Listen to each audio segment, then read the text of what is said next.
En medio de profundas diferencias y discriminaciones raciales y económicas, el Perú venía intentando desde principios de siglo diferentes reformas de su sociedad que pudieran resolver el retraso del país y las crecientes presiones sociales. Durante más de 50 años, los gobiernos democráticos se alternaron con opciones militares tratando de sacar al país adelante. Sin embargo, todos los intentos fracasaron, generando una serie de inquietudes en las clases más desposeídas del Perú. Para las elecciones de 1990, el panorama del Perú no puede ser más desalentador. Una inflación récord mundial del 7.000%. Del 7.000%. Además de cuestionables políticas económicas, la debilidad manifiesta de un Estado que no podía contener el terrorismo contagiaba de inseguridad el aparato productivo peruano. La sensación que se tenía en este país era que Sendero Luminoso, sobre todo, no tanto el MRTA, pero Sendero Luminoso, un día iba a tomar Palacio de Gobierno.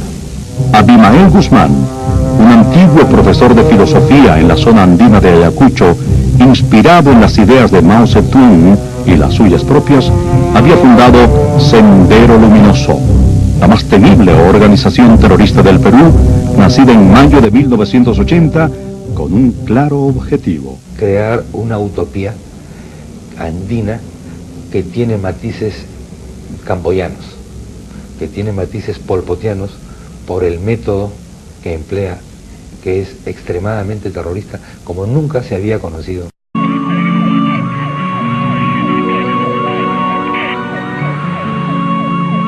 Los asesinatos de empresarios y la destrucción de grandes almacenes se sucedieron. Polay, el fugitivo, se dirigió al país por el Canal 7, de propiedad del Estado. El país no salía de su asombro. Súbitamente comenzó la escasez de gasolina. El abastecimiento de combustibles entró en crisis. Desapareció el pan. No había harina de trigo. El gobierno no tenía dinero para importar ni petróleo, ni trigo, ni otros productos esenciales. La crisis financiera que había sido ocultada y maquillada a un costo gigantesco. Durante la campaña electoral salió a luz. ¿Sabe lo que merece este gobierno? Que lo metan al paredón a todito. El Banco de la Nación no tenía billetes circulares para pagar los cheques. Al Banco Mundial, el Perú tiene un retraso de 400 millones y tampoco puede ponerse al día. Este banco tampoco nos puede prestar y probablemente visitará al Fondo Monetario Internacional, donde el Perú le debe 700 millones y tampoco puede ponerse al día y no es posible hacer ninguna operación con él. La inquietud comenzó en Lima y se extendió a todo el país. El Banco Central de Reserva anunció el retiro de la circulación sin autorización legal alguna de los billetes de 10, 50 y 100 INTIs.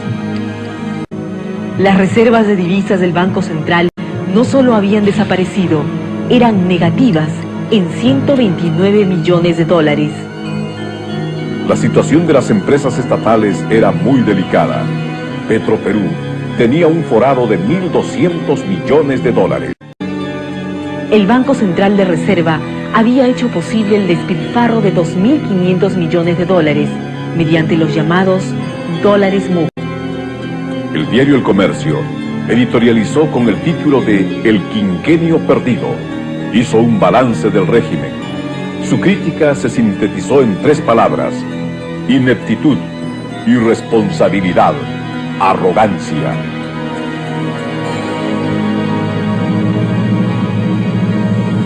El dinero perdía de minuto en minuto su valor. Los artículos esenciales desaparecieron del mercado. La indignación popular crecía.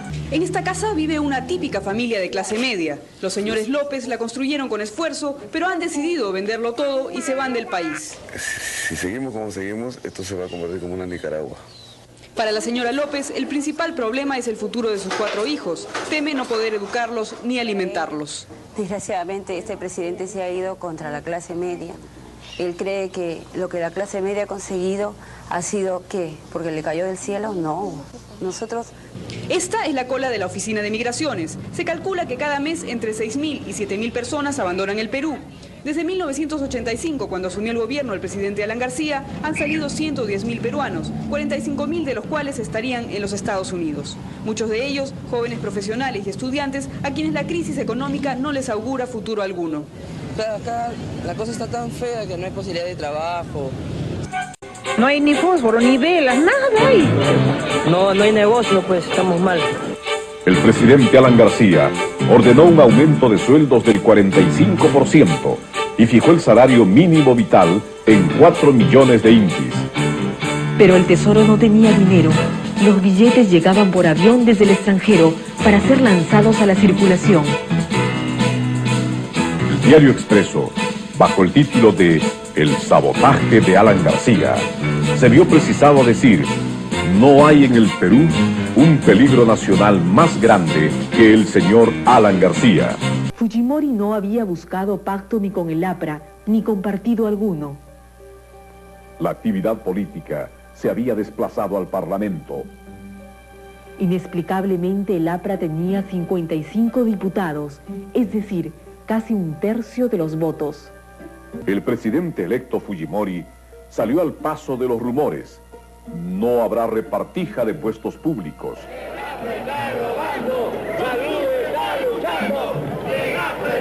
El destape de la administración aprista continuaba. La manifestación es realmente impresionante.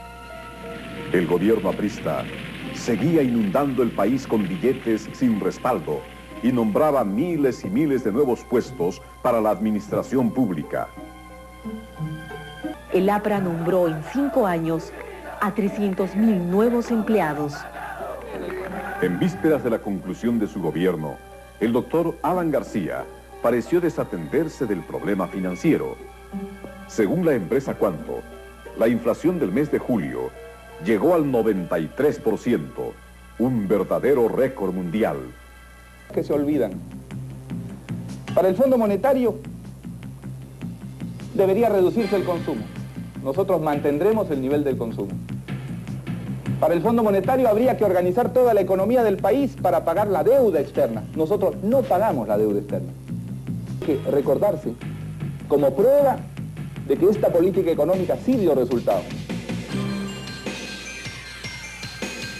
Ambos extremos fueron denunciados por el periodismo. El gobierno de Alan deja 9 bombas de tiempo. Nuestro país ha sido arrasado como si hubiéramos perdido una guerra. 5 años de frustración. Ha sido el peor gobierno de la historia. Una historia que jamás debe repetirse. El cantante de los cantantes. El pueblo, al borde de la desesperación, no veía la hora en que el gobierno del APRA llegara a su fin.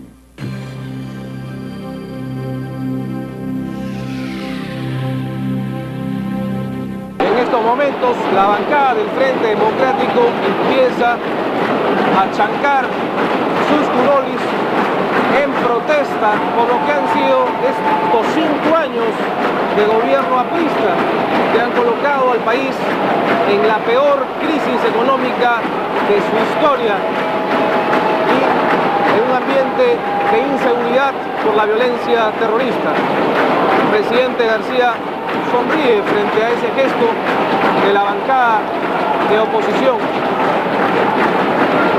que en estos próximos 5 años será la mayoritaria, aunque con una mayoría bastante precaria.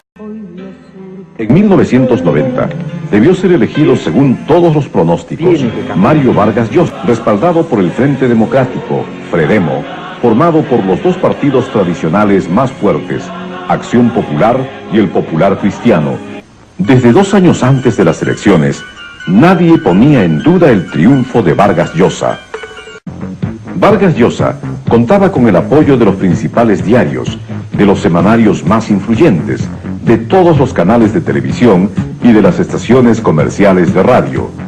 Todas las empresas encuestadoras vaticinaban su victoria y los grandes grupos publicitarios administraban su gigantesca campaña publicitaria como jamás había ocurrido en el Perú. Como si todo esto no fuese suficiente, llegaron a Lima los expertos más importantes en dirigir campañas electorales de los Estados Unidos y de Europa, para asegurar por los métodos modernos y científicos la victoria de Vargas Llosa. La televisión y la prensa mundial lo entrevistaban todos los días, a toda hora. Vargas Llosa, adelantándose a su victoria. Vargas Llosa, adelantándose a su victoria, viajó por las principales capitales del mundo como invitado especial de los cenáculos intelectuales y sociales más exclusivos. Sus candidatos al Parlamento no se quedaban atrás. Millones de dólares se invertían en todos los medios para reducir al mínimo a sus opositores. De pronto, la candidatura de Fujimori salió del anonimato.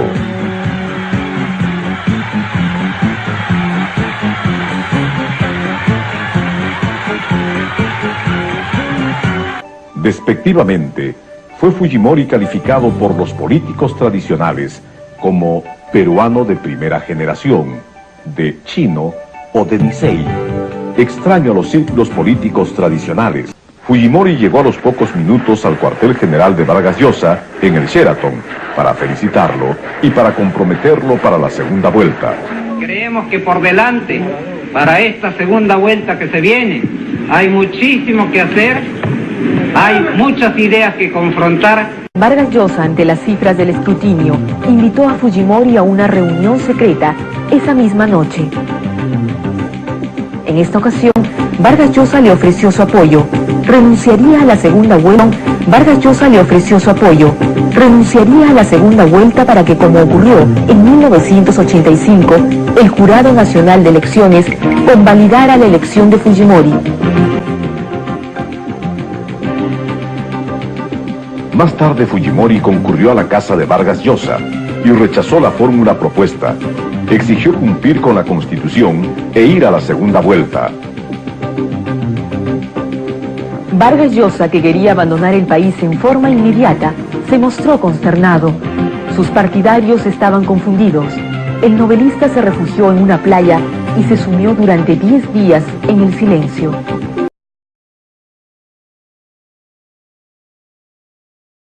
No creo que el peligro mayor para la democracia en estos momentos venga de Sendero Luminoso.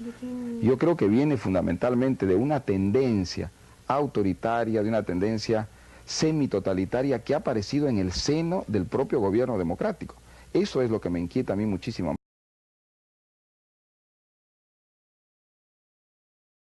Mais un intellectuel pour vous qui se lance dans une bataille politique et qui a l'ambition de devenir le président de son pays, il sait qu'il va se salir les mains.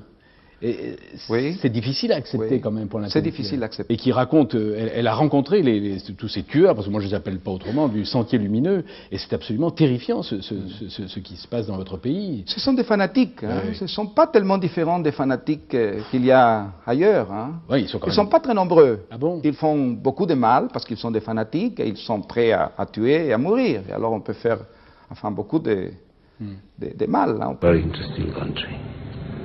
It's a challenge. It's an interesting challenge. So many difficult problems. $1.000 millones al año de la exportación de coca. Pero hay también el problema de la economía. La hiperinflación de 7.600% devoraba los bolsillos de la gente. El terrorismo se había producido y 25.000 muertos. Sendero Luminoso y el MRTA eran dos grupos terroristas que habían avanzado desde el año 1980. Sendero en realidad estaba en un punto en que podrían tomar hasta el poder.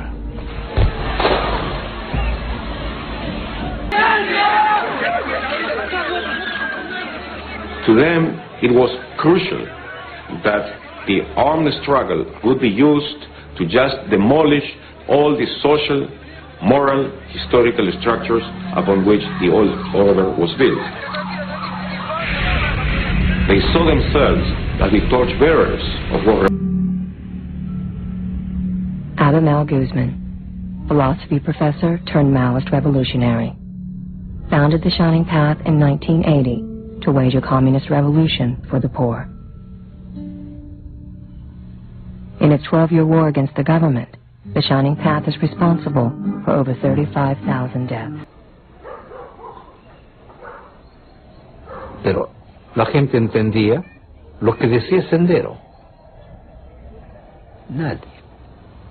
Ese mensaje de los terroristas era un mensaje real. Las acciones del Sendero del EMRTA conforman grupos armados terroristas, de delincuentes. El Estado no se ha descuidado en esa lucha contra el terrorismo.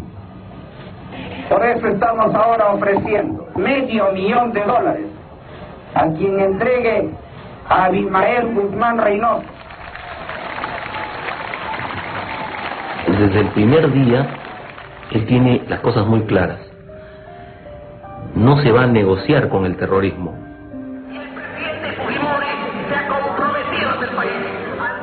Fujimori did not have a majority, and the politicians who lost in the elections of 1990 were in no mood to give Fujimori additional authority, power, or to carry through on his agenda. And so there was really a stalemate. Tenía una actitud de revancha, una actitud anti-peruana. Antes que me destituyeran y antes que el terrorismo tome el control del poder y destruya la democracia, yo doy el paso.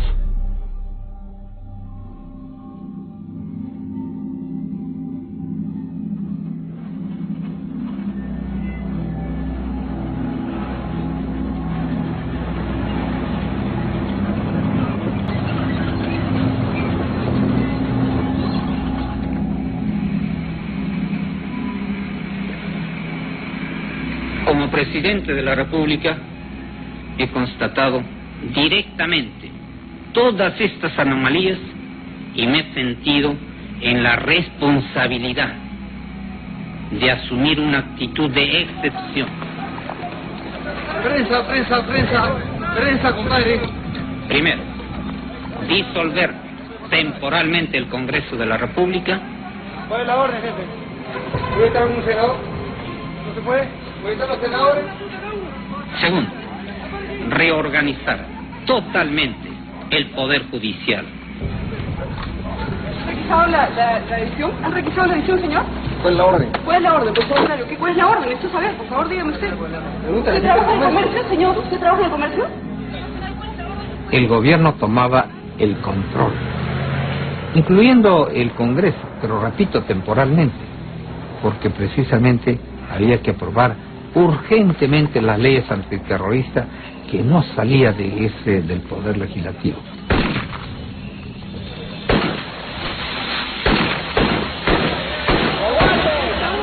Te retiro el colegio de abogados. Entonces, si baja junto al colegio de abogados. Yo soy decano del colegio de abogados. Este baja la voz. Este es mi colegio. Y usted no me grite. Este es mi colegio. Yo soy la autoridad acá. No sea valiente. Suba, señor, suba. Suba al carro. Suba al carro. Yo soy decano del colegio de abogados. Acá se retira. Suba al carro, señor. ¿Qué se cree usted? ¿Qué se cree?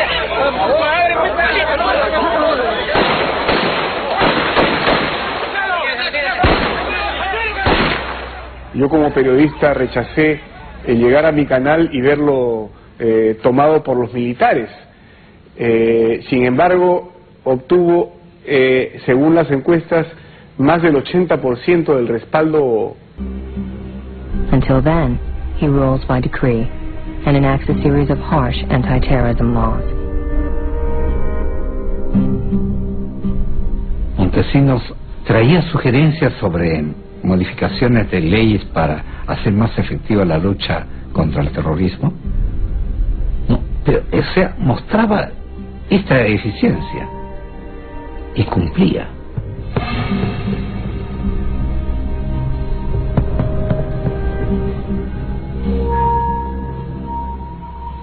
En cuanto a las leyes antiterroristas, lo que básicamente se dio fue el declarar a los terroristas como traidores a la patria.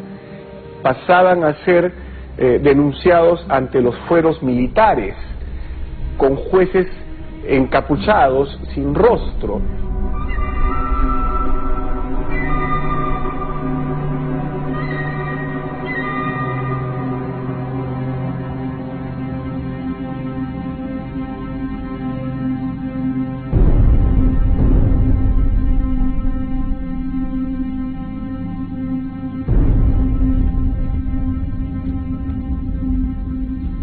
Si los jueces son amenazados, lo lógico, hay que ponerle jueces que no sean identificables.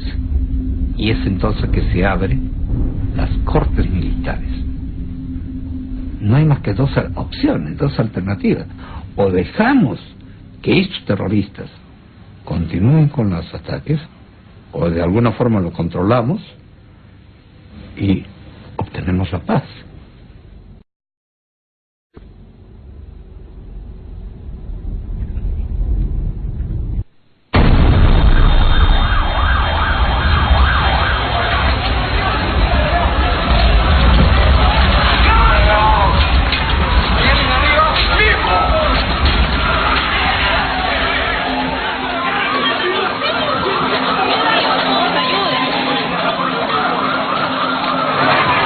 Transcurrido aproximadamente 2 horas en que se registró el atentado, los bomberos y policías continúan removiendo escombros, como también evacuando heridos. Se calcula que hasta el momento por lo menos han sido evacuados 60 heridos, la mayoría de ellos de extrema gravedad. Los hijos de puta hay que matarlos, hay que exterminarlos, así de sencillo. Aunque suene un poco duro, los derechos humanos, la prensa internacional...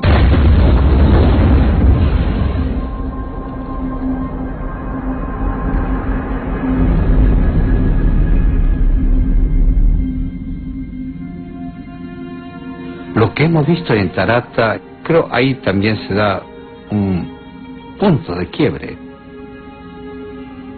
Hay necesidad de tomar medidas de emergencia cuando hay ataques de esta naturaleza. The Shining Path's attack in the middle-class suburb of Lima leaves over 40 dead and hundreds wounded. A week later, President Fujimori orders the largest crackdown on suspected terrorists in Peru's history.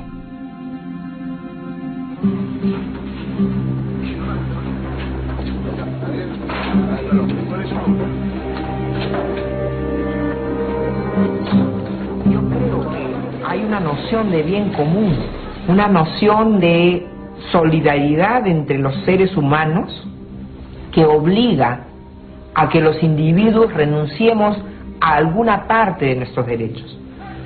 El ingeniero Fujimori, yo creo que lo tuvo muy claro esto. ¿Es terrorismo? Supuestamente. Está vivo, está herido. Con las leyes antiterroristas, todo el mundo podía ser acusado, detenido, juzgado, y lo mínimo era 20 años de cárcel. Estas condiciones eran infrahumanas. De otra parte, los terroristas controlaban totalmente las cárceles. Era en realidad lo que yo había llamado escuela de posgrado para el terrorismo. En los casos de los cabecillas más peligrosos, había que procesarlo de una manera tal que no tuviera escapatoria.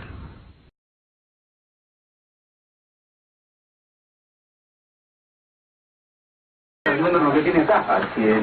A nadie, así lo maten. Y si uno muere, esto quedan los demás.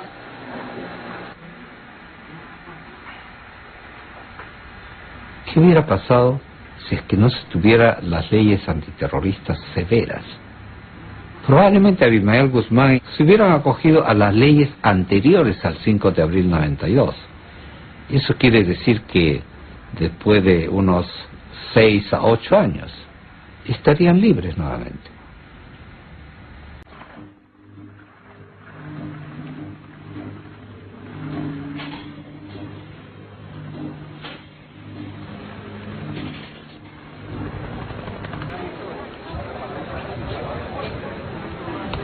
Loco, tu 300. Unos piensan que es una gran derrota. Sueñan. Loco. Decimos, sigan soñando. Es simplemente un recodo, nada más. Seen a remarkable economic recovery.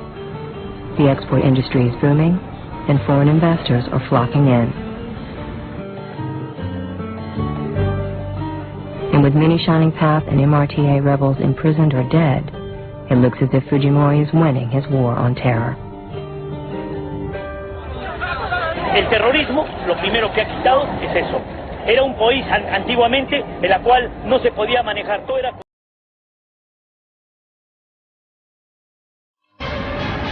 La cordillera del Cóndor. Esa hermosa e imponente franja de la selva amazónica que une los territorios del Perú y Ecuador fue durante muchos y largos años el cruel escenario de un odio antiguo entre dos pueblos hermanos. Esta ardiente frontera era en realidad una herida que cada cierto tiempo, al menor roce o confusión, volvía a abrirse irremediablemente, generando entre miles de familias peruanas y ecuatorianas dolorosas secuelas de muerte y destrucción.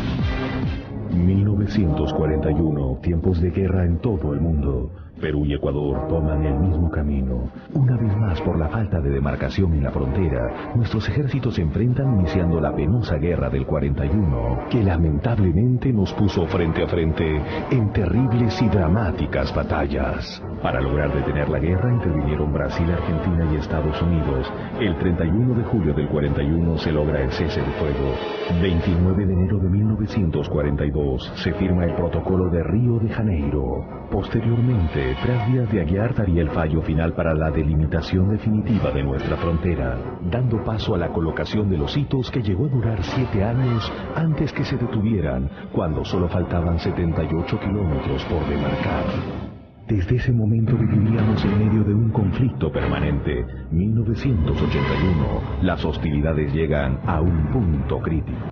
Fueron muchos años en los que se derramó sangre de hermanos peruanos y ecuatorianos sin que ninguno de nuestros gobernantes asumiera el compromiso de terminar en forma definitiva con el problema de fondo que se levantaba amenazante sobre el futuro de nuestros pueblos. Es inexplicable que se perdieran tantas oportunidades, probablemente porque no se quería asumir la responsabilidad de resolver el problema por temor a ser calificado de antipatriota tanto en Perú como en Ecuador.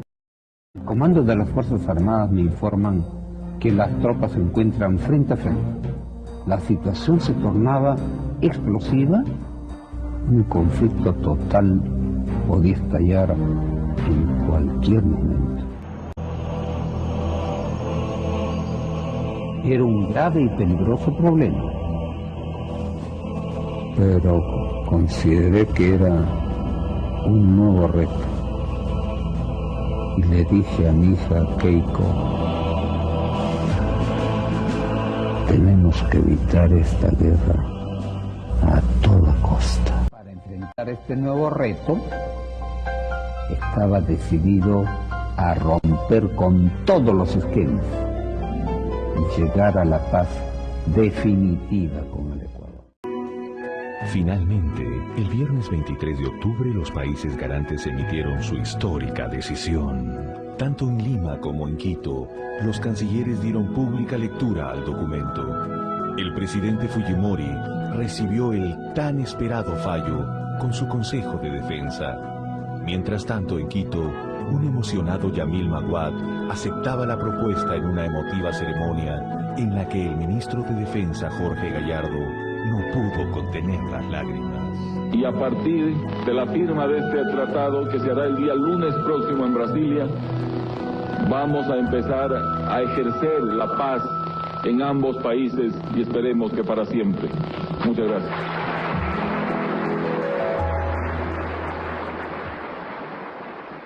Según el acuerdo, el Perú debía transferir al Ecuador en propiedad privada y no con soberanía 1 kilómetro cuadrado de territorio ubicado en la zona denominada Tiwinza. Nunca se puede obtener todo lo que se anhela. Sin embargo, tenemos el valor de asumir esta realidad. Tenemos un espacio territorial lleno de promesas. El 26 de octubre de 1998, una increíble noticia noticia llena de alegría los corazones de 36 millones de peruanos y ecuatorianos. Después de tanta guerra, había llegado la hora de la paz. Esta es una frontera. Aquí está la línea de frontera, aquí en medio. Efectivamente, no se pasa ni para allá ni para acá. Ustedes son peruanos. Peruanos, efectivamente. ¿Y ustedes, los ecuatorianos, en dónde están? Aquí nosotros nos sentamos y hacemos la guardia aquí. ¿Y qué están sentados frente a frente? Sí, frente a frente. De noche así nos paramos, dialogamos, conversamos. Y ahí cuando llueve así nos sentamos, así también conversamos. ¿Están de frente a frente? De frente. ¿No han habido problemas? No, problemas tipo. ¿Y cómo se llevan ustedes, peruanos y ecuatorianos? Conversamos. ¿Y ustedes se dan la mano frecuentemente? ¡Ay, dense la mano, pues, si no! Aquí con el colega Tenorio. El colega Waldir Sáez. ¿Y ahora que se separan, qué piensan? Bueno, un poco de tristeza porque ya hemos agarrado amistad acá con los panas. Y al sentir que ya se van, pues... Bueno, nosotros también... los tristes acá. Tristes porque ellos ya se sienten tristes porque nosotros conversamos, dialogamos, entonces ya la tristeza es diferente. Entonces ellos no quedan con qué conversar, entonces ya por eso se sienten un poco tristes. Ya no había por qué seguir en la frontera. Estos jóvenes por fin pudieron volver a casa. El día soñado había llegado. Tantos momentos difíciles y tantas críticas recibidas vinieron a la mente de los presidentes Maguad y Fujimori en el preciso momento en el que veían su sueño hecho realidad. En esta dramática guerra contra la guerra, 5 presidentes ecuatorianos y 1 peruano no se rindieron hasta llegar al anhelado día de la paz. Desde su inicio, la guerra por la paz buscó dejar de enlutar a tantas familias peruanas y ecuatorianas en una lucha en la que participaron conjuntamente civiles y militares. ¡Viva la paz! ¿Cuál es el significado de este acuerdo de paz? Es haber dejado las hipotecas no del siglo XX, sino del siglo XIX, y entrar al nuevo milenio sin este fardo, para que 36 millones de ecuatorianos y peruanos vivamos en paz. Tuvieron que pasar 176 años y 79 presidentes para que finalmente un jefe de Estado se atreviera a cerrar esa herida abierta que le costó tantas vidas y dolor a nuestros pueblos.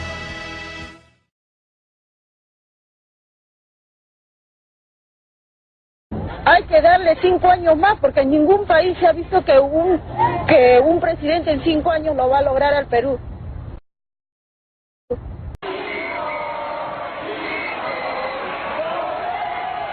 I entered into election and won by a landslide, 64%. Nobody questioned that election. Oh, in 1995, we started the Spring of Peru. Of course, a new future with peace.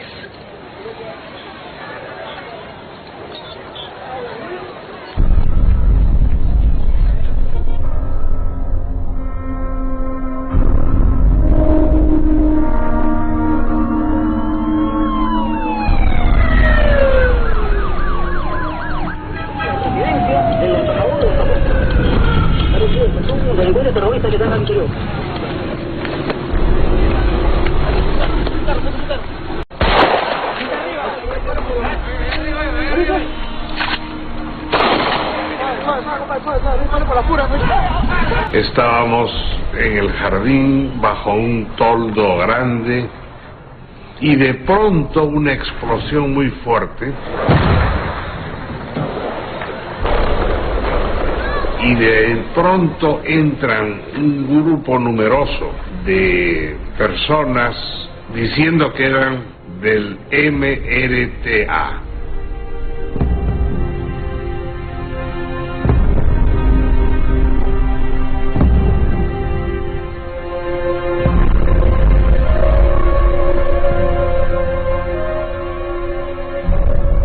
el MRTA ordenó que salieran los empleados de servicio y también todas las mujeres.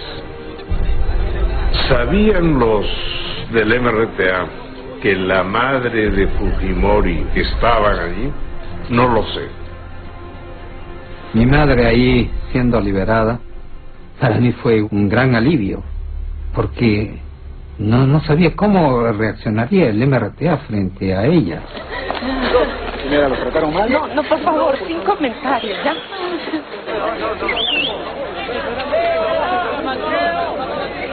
Lo que están pidiendo ahora es la liberación de sus compañeros que están encarcelados, aproximadamente entre 400 y 500 encarcelados, y quieren una revisión de la política carcelaria. Hablo bastante de eso, de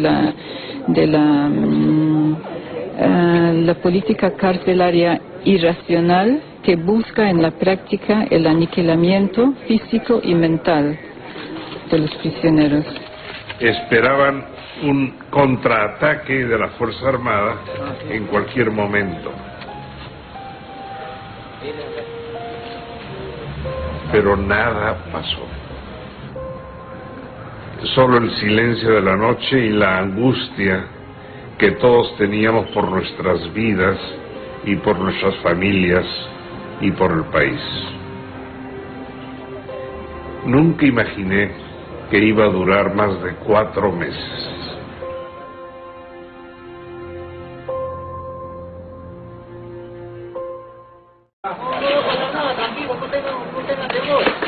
Podemos hablar con alguien, por favor. Se acercan uno por uno, todos van a hacer una columna, uno por uno. Por favor, concentrar. Cuyo nombre legal podríamos decir Néstor Bartolini, actual responsable del movimiento revolucionario Túpac Amaru.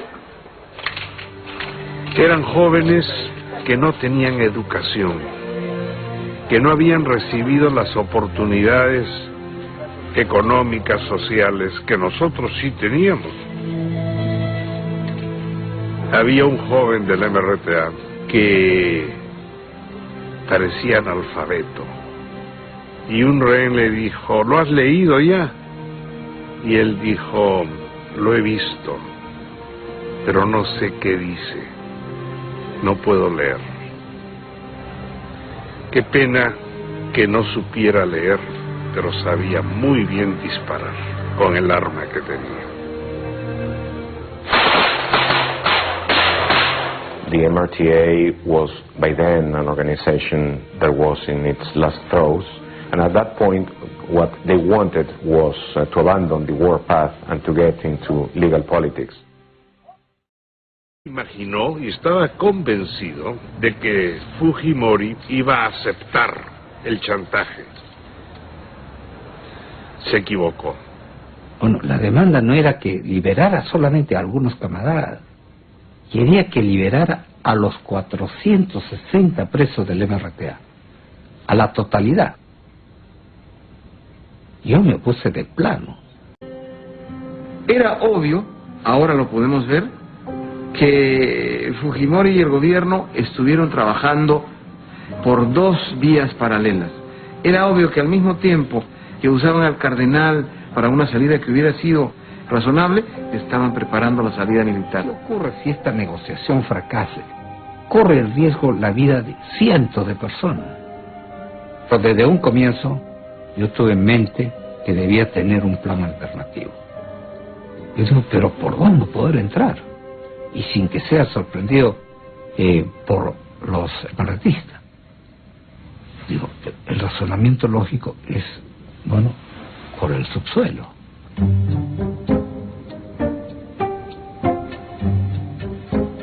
Llamo al Montesinos y les explico.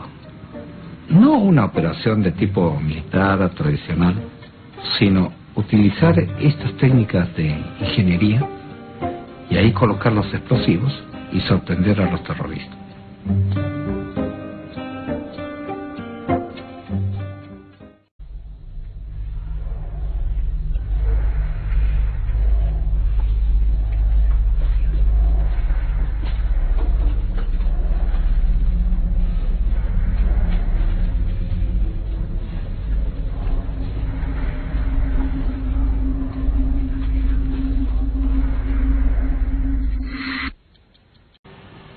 Los comandos tienen que acabar su operación con la explosión en la puerta principal en 8 segundos. Constato efectivamente que hay 8 segundos desde el momento que ingresa hasta que se produce esa explosión.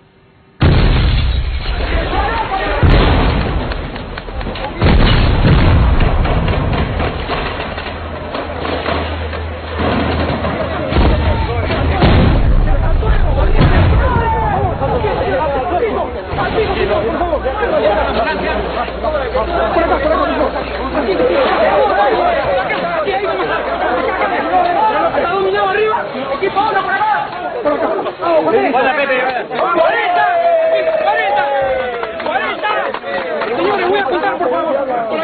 Por acá. Va a contar. 6, 7, 8, 9, 24, 26. ¡26! ¡Van 26!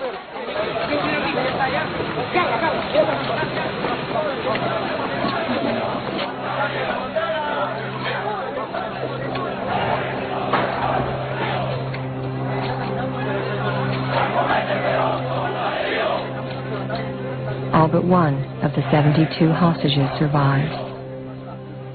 Every rebel is killed.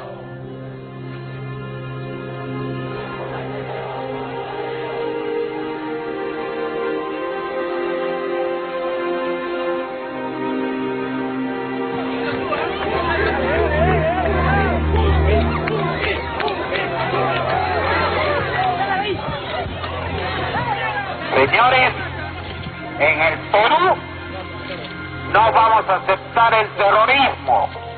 En el Perú vamos a fundamentar los principios de la democracia. Y le hemos dado un ejemplo a la comunidad internacional que no se debe permitir el chantaje de los terroristas, que no se debe ceder.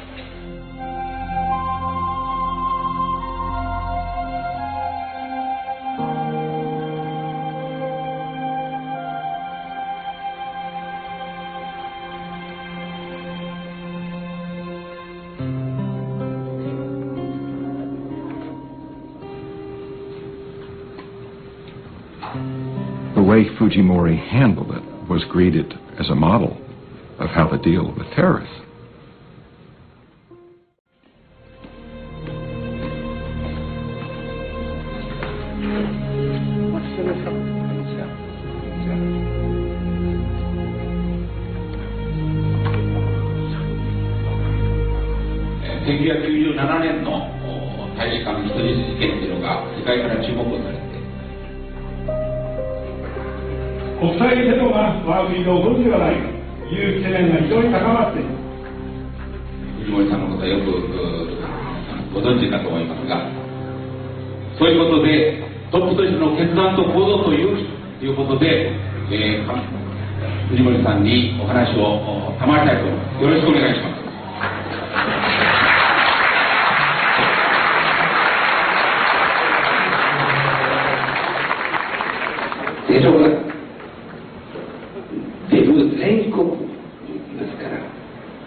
Y puedo decir, después de 4 años de haber comenzado este régimen, que eso nos ha permitido impulsar un crecimiento acelerado, incluyente, de la población, descentralizado, pero también estable. Y es un camino que ha sido construido paulatinamente en los últimos años, no solo por este gobierno. El gobierno del presidente Fujimori puso sobre la mesa los fundamentos de una nueva economía, tal vez realista, tal vez descarnada, que permitió la mayor inversión del mundo en el Perú.